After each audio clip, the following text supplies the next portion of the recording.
जैसे कि हम सब जानते हैं कि भारत बायोडाइवर्सिटी के मामले में रिच और लीडिंग कंट्री है, लेकिन ये भी सच है कि कई पशु पक्षियों पर एक्सटिंक्ट होने का खतरा मंडरा रहा है।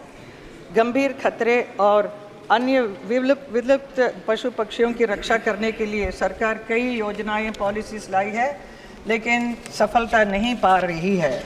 मेरा माननीय मंत्री से यही सवाल है कि भारत में राष्ट्रीय पक्षी मोर सहित कई पक्षियों की आबादी बहुत तेज़ी से घट रही है और पक्षी की कई स्पीसीज़ पर संकट खड़ा हो रहा है। यहाँ तक कि मथुरा, जो भगवान श्री कृष्ण की नगरी है, वहाँ पर भी मोर बहुत कम नज़र आने लगे हैं। इस स्थिति को देखते हुए सरकार ने ड्यूरिंग द रिसेंट ईयर्स क्या क्या विशेष कदम उठाए हैं और वो सकारात्मक परिणाम सामने आए हैं क्या?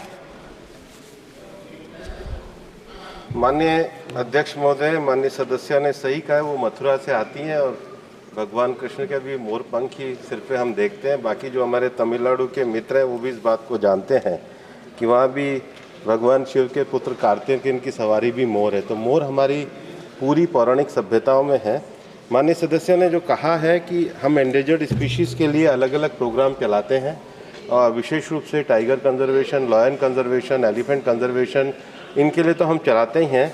लेकिन जहाँ तक ये जो एंडेंजर्ड स्पीशीज़ हैं, इसके लिए हम समय समय पर नोटिफिकेशन भी निकालते हैं।